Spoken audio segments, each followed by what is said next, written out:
The golden stories में आपका स्वागत है। आइए सुनते हैं मुंशी प्रेमचंद का लिखा उपन्यास गोदान, भाग 8।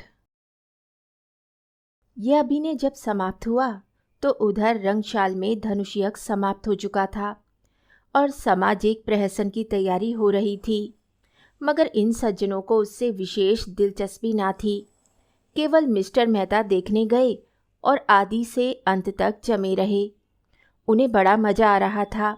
बीच बीच में तालियां बजाते थे और फिर कहो का आग्रह करके अभिनेताओं को प्रोत्साहन भी देते जाते थे। राय साहब ने इस प्रहसन में एक मुकदमेबाज देहाती जमींदार का खाका उड़ाया था। कहने को तो प्रहसन था, मगर करुणा से भरा हुआ। नायक का बात बात में कानून की धाराओं का उल्लेख करना, पत्नी पर केवल इसलिए मुकदमा दायर कर देना कि उसने भोजन तैयार करने में जरा सी देर कर दी, फिर वकीलों के नखरे और देहाती गवाही की चालाकियां और झांसे। पहले गवाही के लिए चटपट तैयार हो जाना, मगर इजलास पर तलबी के समय खूब मनावन करना और नाना प्रकार की फरमाइशें करके उल्लू बनाना। ये सभी दृश्य देखकर लोग हंसी के मारे लौटे जाते थे। सबसे सुंदर वह दृश्य था जिसमें वकील गवाहों को उनके बयान रटा रहा था। गवाहों का बार बार भूले करना, वकील का बिगड़ना, फिर नायक का देहाती बोली में गवाहों को समझाना और अंत में इजलास पर गवाहों का बदल जाना। ऐसा सजीव और सत्य था कि मिस्टर मेहता उछल पड़े और तमाशा समाप्त होने पर नायक को गले लगा लिया और सभी नटों को एक एक मेडल देने की घोषणा की। राय साहब के प्रति उनके मन में श्रद्धा के भाव जाग उठे। राय साहब स्टेज के पीछे ड्रामे का संचालन कर रहे थे। मेहता दौड़कर उनके गले लिपट गए और मुग्ध होकर बोले, आपकी दृष्टि इतनी पैनी है, इसका मुझे अनुमान ना था। दूसरे दिन जलपान के बाद शिकार का प्रोग्राम था। वहीं किसी नदी के तट पर बाग में भोजन बने, खूब जल क्रीड़ा की जाए और शाम को लोग घर आएं। देहाती जीवन का आनंद उठाया जाए। जिन मेहमानों को विशेष काम था वे तो विदा हो गए। केवल वे ही लोग बच रहे जिनकी राय साहब से घनिष्ठता थी। मिसिस खन्ना के सिर में दर्द था, ना जा सकी, और संपादक जी इस मंडली से जले हुए थे और इनके विरुद्ध एक लेखमाला निकालकर इनकी खबर लेने के विचार में मग्न थे। सबके सब छटे हुए गुंडे हैं, हराम के पैसे उड़ाते हैं और मूछों पर ताव देते हैं। दुनिया में क्या हो रहा है इन्हें क्या खबर। इनके पड़ोस में कौन मर रहा है इन्हें क्या परवाह। इन्हें तो अपने भोग विलास से काम है। ये मेहता जो फिलोसोफर बना फिरता है, उसे यही धुन है कि जीवन को संपूर्ण बनाओ या परिपूर्ण बनाओ। जिसको ये फिक्र दबाए डालती है कि लड़कों का ब्याह कैसे हो, या बीमार स्त्री के लिए वैद्य कैसे आए, या अब की घर का किराया किसके घर से आएगा, वे अपना जीवन कैसे संपूर्ण बनाए। छूटे सांड बने दूसरों के खेत में मुंह मारते फिरते हो और समझते हो संसार में सब सुखी हैं। तुम्हारी आंखें तब खुलेंगी जब क्रांति होगी और तुमसे कहा जाएगा, बच्चा खेत में चलकर हल जोतो, तब देखें तुम्हारा जीवन कैसे संपूर्ण होता है। और वे जो मालती जो 72 घाटों का पानी पीकर भी मिस बनी फिरती है, शादी नहीं करेगी, इससे जीवन बंधन में पड़ जाता है और बंधन में जीवन का पूरा विकास नहीं होता। बस जीवन का पूरा विकास इसी में है कि दुनिया को लूटे जाओ और निर्द्वंद विलास किए जाओ। सारे बंधन तोड़ दो, धर्म और समाज को गोली मारो, जीवन के कर्तव्य को पास न फटकने दो। बस तुम्हारा जीवन संपूर्ण हो गया। इससे ज़्यादा आसान और क्या होगा। माँ बाप से नहीं पटती, उन्हें धता बताओ, शादी मत करो, यह बंधन है। बच्चे होंगे, यह मोहपाश है। मगर टैक्स क्यों देते हो, कानून भी तो बंधन है, उसे क्यों नहीं तोड़ते, उससे क्यों कन्नी काटते हो। जानते हो ना कि कानून की जरा भी अवज्ञा की और बेड़ियां पड़ जाएंगी। बस वही बंधन तोड़ो जिसमें अपनी भोग लिप्सा में बाधा नहीं पड़ती। रस्सी को सांप बनाकर पीटो और 30 मार्खा बनो। जीते सांप के पास जाओ ही क्यों, वह फुंकार भी मारेगा तो लहरें आने लगेंगी। उसे आते देखो तो दुम दबाकर भागो। यह तुम्हारा संपूर्ण जीवन है। 8 बजे शिकार पार्टी चली। खन्ना ने कभी शिकार न खेला था। बंदूक की आवाज़ से कांपते थे, लेकिन मिस मालती जा रही थी, वे कैसे रुक सकते थे। मिस्टर तंखा को अभी तक इलेक्शन के विषय में बातचीत करने का अवसर न मिला था। शायद वहाँ वे अवसर मिल जाए। राय साहब अपने इस इलाके में बहुत दिनों से नहीं गए थे, वहाँ का रंग ढंग देखना चाहते थे। कभी कभी इलाके में आने जाने से आदमियों से एक संबंध भी हो जाता है और रोब भी रहता है। कारकुन और प्यादे भी सचेत रहते हैं। मिर्ज़ा खुर्शीद को जीवन के नए अनुभव प्राप्त करने का शौक़ था, विशेषकर ऐसे जिनमें कुछ साहस दिखाना पड़े। मिस मालती अकेले कैसे रहती, उन्हें तो रसिकों का जमघट चाहिए। केवल मिस्टर मेहता शिकार खेलने के सच्चे उत्साह से जा रहे थे। राय साहब की इच्छा तो थी कि भोजन की सामग्री, रसोइया, कहार, खिदमतगार सब साथ चलें, लेकिन मिस्टर मेहता ने इसका विरोध किया। खन्ना ने कहा, अरे आखिर वहाँ भोजन करेंगे या भूखों मरेंगे? मेहता ने जवाब दिया, भाई भोजन क्यों ना करेंगे, लेकिन आज हम लोग खुद अपना सारा काम करेंगे। देखना तो चाहिए कि नौकरों के बगैर हम जिंदा रह सकते हैं या नहीं। मिस मालती पकाएगी और हम लोग खाएंगे। देहातों में हांडियाँ और पत्तल मिल ही जाते हैं और ईंधन की कोई कमी नहीं। शिकार हम करेंगे ही। मालती ने गिला किया, क्षमा कीजिए, आपने रात मेरी कलाई इतनी जोर से पकड़ी कि अभी तक दर्द हो रहा है। काम तो हम लोग करेंगे, आप केवल बताती जाइएगा। मिर्ज़ा खुर्शीद बोले, अजी आप लोग तमाशा देखते रहिएगा, मैं सारा इंतज़ाम कर दूंगा। बात ही कौन सी है, जंगल में हांडी और बर्तन ढूंढना हिमाकत है। हिरन का शिकार कीजिए, भूनिए, खाइए और वहीं दरख्त के साए में खराटे लीजिए। यही प्रस्ताव स्वीकृत हुआ। 2 मोटरें चलीं। एक मिस मालती ड्राइव कर रही थी, दूसरी खुद राय साहब। कोई 20-25 मील पर पहाड़ी प्रांत शुरू हो गया। दोनों तरफ ऊंची पर्वतमाला दौड़ी चली आ रही थी। सड़क भी पेंचदार होती जाती थी। कुछ दूर की चढ़ाई के बाद एकाएक ढाल आ गया और मोटर नीचे की ओर चली। दूर से नदी का पाट नजर आया। किसी रोगी की भांति दुर्बल, निस्पंद कगार पर एक घने वट वृक्ष की छां में कारें रोक दी गईं और लोग उतरे। ये सलाह हुई कि 2-2 की टोली बने और शिकार खेलकर 12 बजे तक यहाँ आ जाए। मिस मालती मेहता के साथ चलने को तैयार हो गई। खन्ना मन में ऐंठ कर रह गए। जिस विचार से आए थे उसमें जैसे पंचर हो गया। अगर जानते मालती दगा देगी तो घर लौट जाते, लेकिन राय साहब का साथ उतना रोचक ना होते हुए भी बुरा ना था। उनसे बहुत सी मुआमले की बातें करनी थी। खुर्शीद और तंखा बचे रहे। उनकी टोली बनी बनाई थी। तीनों टोलियां एक एक तरफ चल दीं। कुछ दूर तक पथरीली पगडंडी पर मेहता के साथ चलने के बाद मालती ने कहा, अरे तुम तो चले ही जाते हो, जरा दम ले लेने दो। मेहता मुस्कुराए, अभी तो 1 मील भी नहीं आए मैडम, अभी से थक गई। थकी नहीं, लेकिन क्यों ना जरा दम ले लो। जब तक कोई शिकार हाथ ना आ जाए हमें आराम करने का अधिकार नहीं। मैं शिकार खेलने ना आई थी। मेहता ने अनजान बनकर कहा, अच्छा ये मैं ना जानता था, फिर क्या करने आई थी? अब तुमसे क्या बताऊं। हिरणों का एक झुंड चरता हुआ नजर आया। दोनों एक चट्टान की आड़ में छिप गए और निशाना बांधकर गोली चलाई। निशाना खाली गया। झुंड भाग निकला।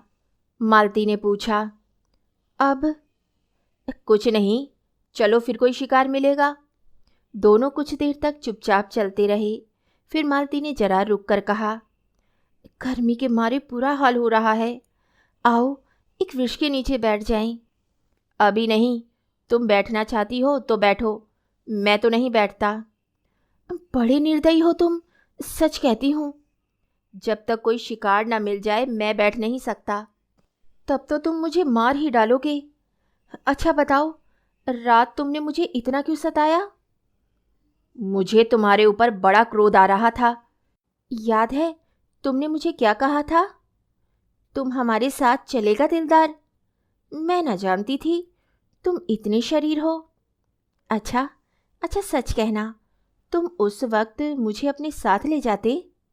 मेहता ने कोई जवाब न दिया, मानो सुना ही नहीं। दोनों कुछ दूर चलते रहे। एक तो जेठ की धूप, दूसरे पथरीला रास्ता। मालती थककर बैठ गई। मेहता खड़े खड़े बोले, अच्छी बात है, तुम आराम कर लो, मैं यहीं आ जाऊंगा। मुझे अकेले छोड़कर चले जाओगे? मैं जानता हूं तुम अपनी रक्षा कर सकती हो। कैसे जानते हो? नए युग की देवियों की यही सिफत है।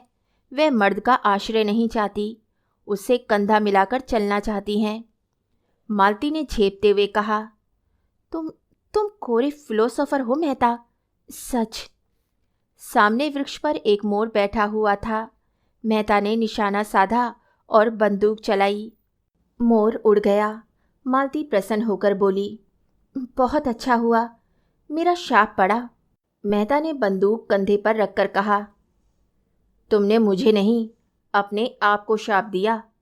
शिकार मिल जाता तो मैं तुम्हें 10 मिनट की मोहलत देता। अब तो तुमको फौरन चलना पड़ेगा। मालती उठकर मेहता का हाथ पकड़ती हुई बोली, फिलोसोफर के शायद हृदय नहीं होता। तुमने अच्छा किया विवाह नहीं किया, उस गरीब को मार ही डालते। मगर मैं यूँ न छोड़ूंगी, तुम मुझे छोड़कर नहीं जा सकते। मेहता ने एक झटके से हाथ छुड़ा लिया और आगे बढ़े। मालती सजल नेत्र होकर बोली, मैं कहती हूँ मत जाओ, नहीं मैं इस चट्टान पर सिर पटक दूंगी। मेहता ने तेजी से कदम बढ़ाए। मालती उन्हें देखती रही। जब वे 20 कदम निकल गए तो झुंझलाकर उठी और उनके पीछे दौड़ी। अकेले विश्राम करने में कोई आनंद न था। समीप आकर बोली, मैं तुम्हें इतना पशु न समझती थी। मैं जो हिरन मारूंगा उसकी खाल तुम्हें भेंट करूंगा। खाल जाए भाड़ में, मैं अब तुमसे बात ना करूंगी। कहीं हम लोगों के हाथ कुछ ना लगा और दूसरों ने अच्छे शिकार मारे तो मुझे बड़ी झेप होगी। एक चौड़ा नाला मुंह फैलाए बीच में खड़ा था। बीच की चट्टानें उसके दांतों सी लगती थीं। धार में इतना वेग था कि लहरें उछली पड़ती थी। सूर्य मध्याह्न पर आ पहुंचा था और उसकी प्यासी किरणें जल में क्रीड़ा कर रही थी। मालती ने प्रसन्न होकर कहा, अब तो लौटना पड़ा। क्यों, उस पार चलेंगे, यहीं तो शिकार मिलेंगे। धारा में कितना वेग है, मैं तो बह जाऊंगी। अच्छी बात है, तुम यहीं बैठो, मैं जाता हूँ। हाँ हाँ, आप जाइए, मुझे अपनी जान से बैर नहीं है। मेहता ने पानी में कदम रखा और पांव साधते हुए चले। ज्यों-ज्यों आगे जाते थे पानी गहरा होता जाता था, यहाँ तक कि पानी छाती तक आ गया। मालती अधीर हो उठी। शंका से मन चंचल हो उठा। ऐसी विकलता तो उसे कभी न होती थी। ऊंचे स्वर में बोली, पानी गहरा है, ठहर जाओ, मैं भी आती हूँ। नहीं नहीं, तुम फिसल जाओगी, धार तेज है। कोई हरज नहीं, मैं आ रही हूँ, आगे ना बढ़ना, खबरदार। मालती साड़ी ऊपर चढ़ाकर नाले पर बैठी, मगर 10 हाथ आते आते पानी उसकी कमर तक आ गया। मेहता घबराए, दोनों हाथ से उसे लौट जाने को कहते हुए बोले, तुम यहाँ मत आओ मालती, यहाँ तुम्हारी गर्दन तक पानी है। मालती ने एक कदम और आगे बढ़कर कहा, होने दो, तुम्हारी यही इच्छा है कि मैं मर जाऊं तो तुम्हारे पास ही मरूंगी। मालती पेट तक पानी में थी। धार इतनी तेज थी कि मालूम होता था कदम उखड़ा। मेहता लौट पड़े और मालती को एक हाथ से पकड़ लिया। मालती ने नशीली आंखों में रोष भरकर कहा, मैंने तुम्हारे जैसा बेदर्द आदमी कहीं ना देखा था, बिल्कुल पत्थर हो।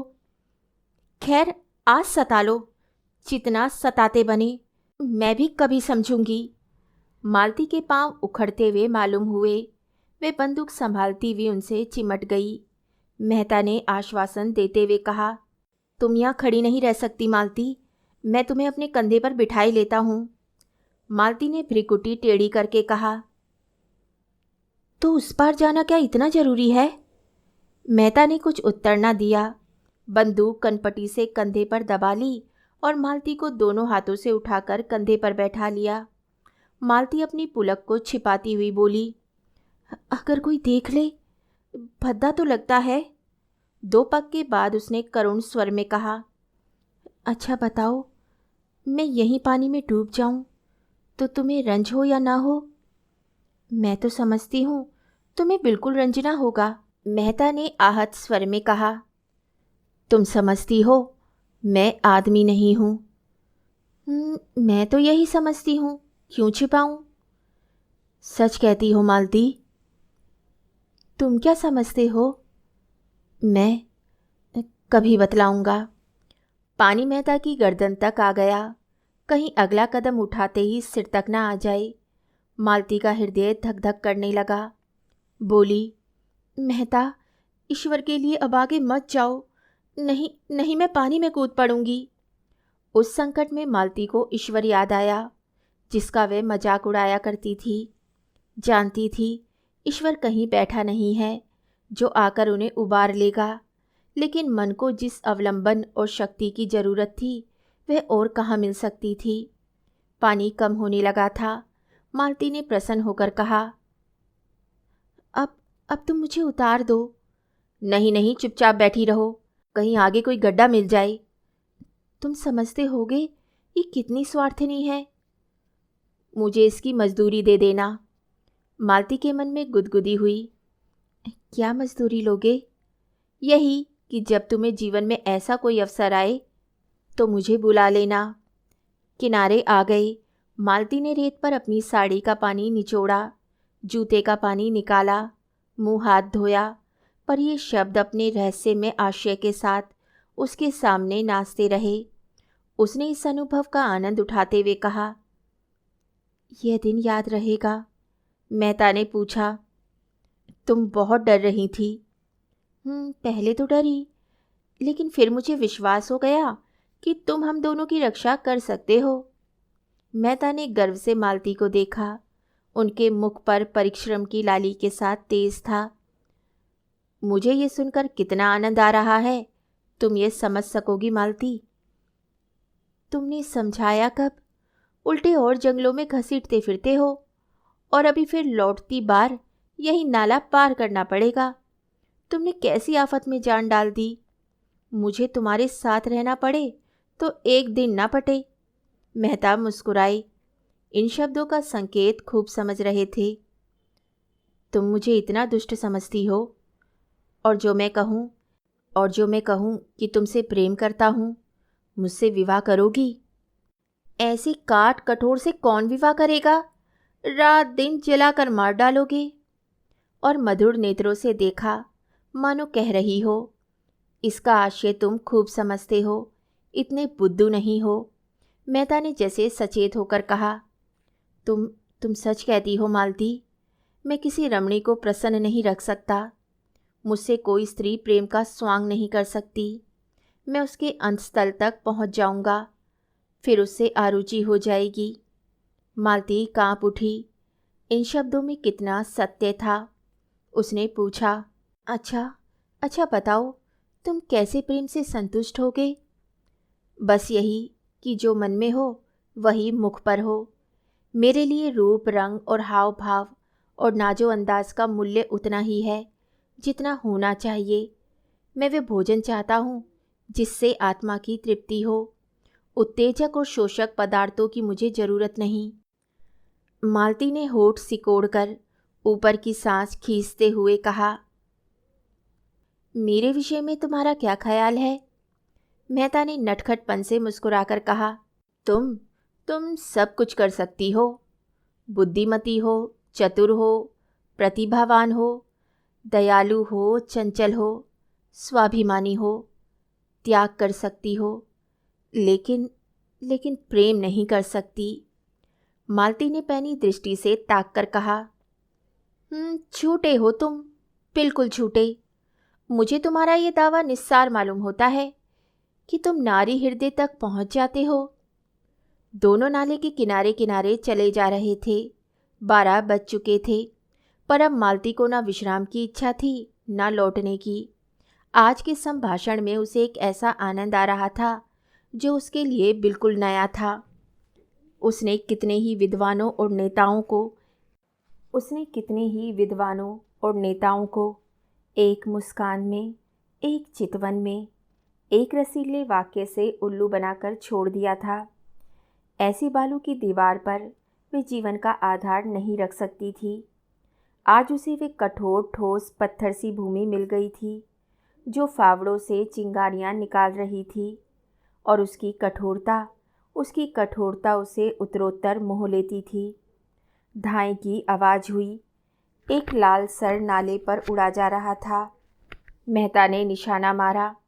चिड़िया चोट खाकर भी कुछ दूर उड़ी, फिर भी इस धार में गिर पड़ी और लहरों के साथ बहने लगी। अभी जाकर लाता हूँ, जाती कहाँ है? यह कहने के साथ वे रेत में दौड़े और बंदूक किनारे पर रख गड़ाप से पानी में कूद पड़े और बहाव की ओर तैरने लगे। मगर आध मील तक पूरा जोर लगाने पर भी चिड़िया न पा सके। चिड़िया मारकर भी जैसे उड़ी जा रही थी। सहसा उन्होंने देखा, एक युवती किनारे की एक झोपड़ी से निकली। चिड़िया को बहते देखकर साड़ी को जांघों तक चढ़ाया और पानी में घुस पड़ी। एक क्षण में उसने चिड़िया पकड़ ली और मेहता को दिखाती हुई बोली, पानी से निकल आओ बाबूजी, तुम्हारी चिड़िया ये है। मेहता युवती की चपलता और साहस देखकर मुग्ध हो गए। तुरंत किनारे की ओर हाथ चलाए और 2 मिनट में युवती के पास जा खड़े हुए। युवती का रंग था तो काला, और वह भी गहरा। कपड़े बहुत ही मैले और फूहड़। आभूषण के नाम पर केवल हाथ में 2-2 मोटी चूड़ियाँ। सिर के बाल उलझे अलग। मुखमंडल का कोई भाग ऐसा नहीं जिसे सुंदर या सुघड़ कहा जा सके, लेकिन उस स्वच्छ निर्मल जलवायु ने उसके कालेपन में ऐसा लावण्य भर दिया था, और प्रकृति की गोद में पलकर उसके अंग इतने सुडौल, सुगठित और स्वच्छंद हो गए थे कि यौवन का चित्र खींचने के लिए उससे सुंदर कोई रूप न मिलता। उसका सबल स्वास्थ्य जैसे मेहता के मन में बल और तेज भर रहा था। मेहता ने उससे धन्यवाद देते हुए कहा, तुम बड़े मौके से पहुंच गई, नहीं मुझे न जाने कितनी दूर तैरना पड़ता। युवती ने प्रसन्नता से कहा, मैंने तुम्हें तैरते आते देखा तो दौड़ी। आप शिकार खेलने आए होंगे। हाँ, आए तो थे शिकार ही खेलने, मगर दोपहर हो गया और यही चिड़िया मिली है। तेंदुआ मारना चाहो तो मैं उसका ठोर दिखा दूं। रात को यहाँ रोज पानी पीने आता है, कभी कभी दोपहर में भी आ जाता है। फिर जरा सकुचाकर सिर झुकाए बोली, उसकी खाल हमें देनी पड़ेगी। चलो मेरे द्वार पर। यहाँ धूप में कब तक खड़े रहोगे? कपड़े भी तो गीले हो गए हैं। मेहता ने उसकी देह में चिपकी हुई गीली साड़ी की ओर देखकर कहा, तुम्हारे कपड़े भी तो गीले हैं। उसने लापरवाही से कहा, हमारा क्या, हम तो जंगल के हैं, दिन दिन भर धूप और पानी में खड़े रहते हैं, तुम थोड़े रह सकते हो। लड़की कितनी समझदार है और बिल्कुल गंवार। तुम खाल लेकर क्या करोगी? हमारे दादा बाजार में बेचते हैं, यही तो हमारा काम है। लेकिन दोपहरी यहाँ काटें तो तुम खिलाओगी क्या? युवती ने लजाते हुए कहा, तुम्हारे खाने लायक हमारे घर में क्या है? मक्के की रोटियां खाओ जो धरी हैं। चिड़िए का सालन पका दूंगी, तुम बताते जाना, जैसे बनाना हो। थोड़ा सा दूध भी है। हमारी गैया को एक बार तेंदुए ने घेरा था, उसे सींगों से भगाकर भाग आई। तब से तेंदुआ उससे डरता है। लेकिन मैं अकेला नहीं हूँ, मेरे साथ एक औरत भी है। तुम्हारी घरवाली होगी? नहीं नहीं, घरवाली तो अभी नहीं है, जान पहचान की है। तो मैं दौड़कर उनको बुला लाती हूँ, तुम चलकर छाँव में बैठो। नहीं नहीं, मैं बुला लाता हूँ। तुम थक गए होगे, शहर का रैया जंगल में काहे आते होंगे? हम तो जंगली आदमी हैं, किनारे ही तो खड़ी होगी। जब तक मेहता कुछ बोले वे हवा हो गई। मेहता ऊपर चढ़कर पीपल की छांव में बैठे। इस स्वच्छंद जीवन से उसके मन में अनुराग उत्पन्न हुआ। सामने की पर्वतमाला दर्शन तत्व की भांति अगम्य और अत्यंत फैली हुई, मानो ज्ञान का विस्तार कर रही हो।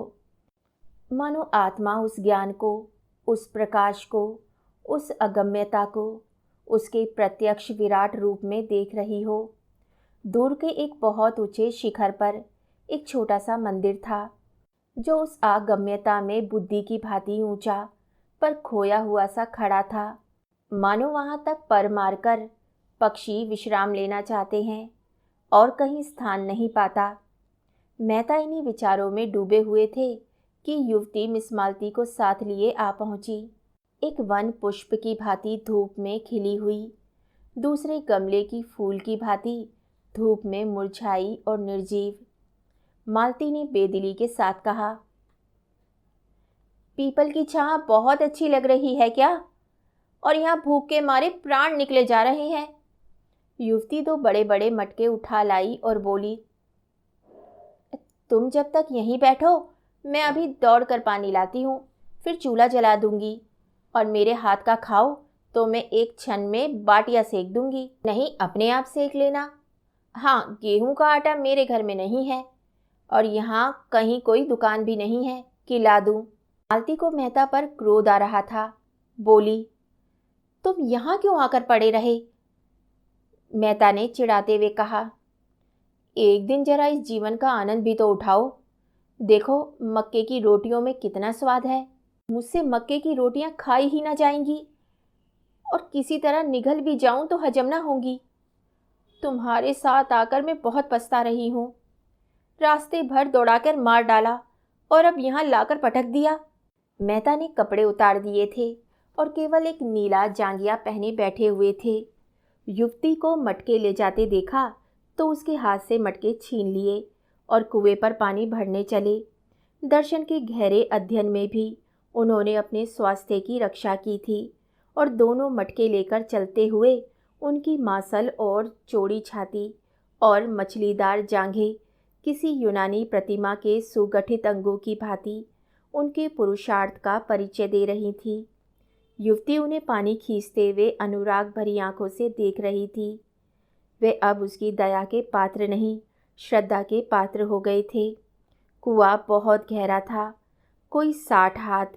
मटके भारी थे और मेहता कसरत का अभ्यास करते रहने पर भी एक मटका खींचते खींचते स्थिर हो गए। युवती ने उनके हाथ से रस्सी छीन ली और बोली, तुमसे ना खींचेगा, तुम जाकर खाट पर बैठो, मैं खींचे लाती हूँ। मेहता अपने पुरुषत्व का यह अपमान न सह सके। रस्सी उसके हाथ से फिर ले ली और जोर मारकर एक क्षण में दूसरा मटका भी खींच लिया और दोनों हाथों में दोनों मटके लिए आकर झोपड़ी के द्वार पर खड़े हो गए। युवती ने चटपट आग जलाई, चिड़िया के पंख झुलस डाले, छुरे से उसकी बोटियां बनाई और चूल्हे में आग जलाकर मांस चढ़ा दिया। चूल्हे के दूसरे एले पर कढ़ाई में दूध उबालने लगी और मालती बोही चढ़ाई खाट पर खिनमन पड़ी। इस तरह ये दृश्य देख रही थी मानो उसके ऑपरेशन की तैयारी हो रही हो। मेहता झोपड़ी के द्वार पर खड़े होकर युवती के गृह कौशल को अनुरक्त नेत्रों से देखते हुए बोले, मुझे भी तो कोई काम बताओ, मैं क्या करूं? युवती ने मीठी झिड़की के साथ कहा, तुम्हें कुछ नहीं करना है, जाकर बाई के पास बैठो, बेचारी बहुत भूखी हैं। दूध गर्म हुआ जाता है, उसे पिला देना। उसने एक घड़े से आटा निकाला और गूंथने लगी। मेहता उसके अंगों का विलास देखते रहे। युवती भी रह रहकर उन्हें कनखियों से देखकर अपना काम करने लगती थी। मालती ने पुकारा, तुम वहाँ क्या खड़े हो? मेरे सिर में जोर का दर्द हो रहा है। आधा सिर ऐसे फट पड़ता है जैसे गिर जाएगा। मेहता ने आकर कहा, मालूम होता है धूप लग गई है। मैं क्या जानती थी तुम मुझे मार डालने के लिए यहाँ ला रहे हो। तुम्हारे साथ कोई दवा भी तो नहीं है। मैं क्या किसी मरीज को देखने आ रही थी जो दवा साथ लेकर चलती? मेरा एक दवाओं का बक्स है, वे सेमरी में है। उफ, सिर फटा जाता है। मेहता ने उसके सिर की ओर जमीन पर बैठकर धीरे धीरे उसका सिर सहलाना शुरू किया। मालती ने आंखें बंद कर ली। युवती हाथों में आटा भरे, सिर के बाल बिखेरे, आंखें धुएं से लाल और सजल, सारी देह पसीने से तर, जिससे उसका उभरा हुआ वक्ष साफ झलक रहा था, आकर खड़ी हो गई और मालती को आंखें बंद किए पड़ी देखकर बोली, भाई को क्या हो गया है? मेहता बोले, सिर में बड़ा दर्द है।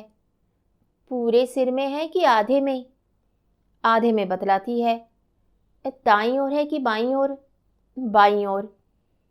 मैं अभी दौड़ के एक दवा लाती हूँ, खिसकर लगाते ही अच्छा हो जाएगा। तुम इस धूप में कहाँ जाओगी? युवती ने सुना ही नहीं, वेग से एक ओर जाकर पहाड़ियों में छिप गई और कोई आधा घंटे बाद मेहता ने उसे ऊंची पहाड़ी पर चढ़ते देखा। दूर से बिल्कुल गुड़िया सी लग रही थी। मन में सोचा, इस जंगली छोकरी में सेवा का कितना भाव और कितना व्यवहारिक ज्ञान है। लू और धूप में आसमान पर चढ़ी जा रही है। मालती ने आंखें खोलकर देखा। कहाँ गई वे कलूटी? गजब की काली है, जैसे आबनूस का कुंदा हो। सुनो, इसे भेज दो, राय साहब से कह आए कार यहाँ भेज दे। इस तपिश में तो मेरा दम निकल जाएगा। कोई दवा लेने गई है, कहती है इससे आधा शीशी का दर्द बहुत जल्द आराम हो जाता है। इनकी दवाएं तो इन्हीं को फ़ायदा करती हैं, मुझे ना करेंगी। तुम तो इस छोकरी पर लट्टू हो गए हो। कितनी छिचोरे हो, जैसी रूह वैसे फरिश्ते। मेहता को कटु सत्य कहने में संकोच न होता था। कुछ बातें तो उसमें ऐसी हैं कि अगर तुम में होती तो तुम सचमुच देवी हो जाती। उसकी खूबियाँ उसे मुबारक, मुझे देवी बनने की इच्छा नहीं। तुम्हारी इच्छा हो तो मैं जाकर कार लाऊं, यद्यपि कार यहाँ भी आ सकेगी मैं नहीं कह सकता। अरे उस कलूटी को क्यों नहीं भेज देते? वह तो दवा लेने गई है, फिर भोजन पकाएगी। तो आज आप उसके मेहमान हैं, शायद रात को भी यहीं रहने का विचार होगा। रात को शिकार भी तो अच्छे मिलते हैं। मेहता ने इस आरोप से चिढ़कर कहा। इस युवती के प्रति मेरे मन में जो प्रेम और श्रद्धा है वे ऐसी है कि अगर मैं उसकी ओर वासना से देखूं तो आंखें फूट जाएं। मैं अपने किसी घनिष्ठ मित्र के लिए भी इस धूप और लू में उस ऊंची पहाड़ पर न जाता, और हम केवल घड़ी भर के मेहमान हैं, यह वही जानती है। वे किसी गरीब औरत के लिए भी इसी तत्परता से दौड़ जाएगी। मैं विश्व बंधुत्व और विश्व प्रेम पर केवल लेख लिख सकता हूँ, केवल भाषण दे सकता हूँ। वह उस प्रेम और त्याग का व्यवहार कर सकती है। कहने से करना कहीं कठिन है, इसे तुम भी जानती हो। मालती ने उपहास भाव से कहा। बस बस, वह देवी है, मैं मान गई। उसके वक्ष में उभार है, नितंबों में भारीपन है। देवी होने के लिए और क्या चाहिए? मेहता तिलमिला उठे, तुरंत उठे और कपड़े पहने जो सूख गए थे, बंदूक उठाई और चलने को तैयार हुए। मालती ने फुंकार मारी। तुम नहीं जा सकते मुझे अकेली छोड़कर। तब कौन जाएगा? वही तुम्हारी देवी। मेहता हतबुद्धि से खड़े थे।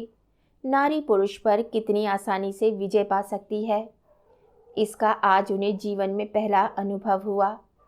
वह दौड़ी हाफती चली आ रही थी। वही कलूटी युवती हाथ में एक झाड़ लिए हुए समीप आकर मेहता को कहीं जाने को तैयार देखकर बोली, मैं वे जड़ी खोज लाई, अभी घिसकर लगाती हूँ। लेकिन तुम कहाँ जा रहे हो? मांस तो पक गया होगा, मैं रोटियां सेक देती हूँ, 2-1 खा लेना। बाई दूध भी पी लेगी, ठंडा हो जाए तो चले जाना। उसने निसंकोच भाव से मेहता के अचकन की बटनें खोल दी। मेहता अपने को बहुत रोके हुए थे। जी होता था इस गवारिन के चरणों को चूम ले। मालती ने कहा, अपनी दवाई रहने दो। नदी के किनारे बरगद के नीचे हमारी मोटर कार खड़ी है, वहाँ और लोग होंगे, उनसे कहना कार यहाँ लाए। दौड़ी हुई जा। युवती ने दीन नेत्रों से मेहता को देखा। इतनी मेहनत से बूटी लाई उसका यह अनादर। इस गवारिन की दवा इन्हें नहीं जची तो ना सही, उसका मन रखने को ही जरा सी लगवा लेती तो क्या होता। उसने बूटी जमीन पर रखकर पूछा, तब तक तो चूल्हा ठंडा हो जाएगा बाई जी, कहो तो रोटियां सेक कर रख दूं। बाबूजी खाना खा लें, तुम दूध पी लो और दोनों जने आराम करो, तब तक मैं मोटर वाले को बुला लाऊंगी। वह झोपड़ी में गई, बुझी हुई आग फिर जलाई। देखा तो मांस उबल गया था, कुछ जल भी गया था। जल्दी जल्दी रोटियां सेकी, दूध गर्म था, उसे ठंडा किया और एक कटोरे में मालती के पास लाई। मालती ने कटोरे के भद्देपन पर मुंह बनाया, लेकिन दूध त्याग न सकी।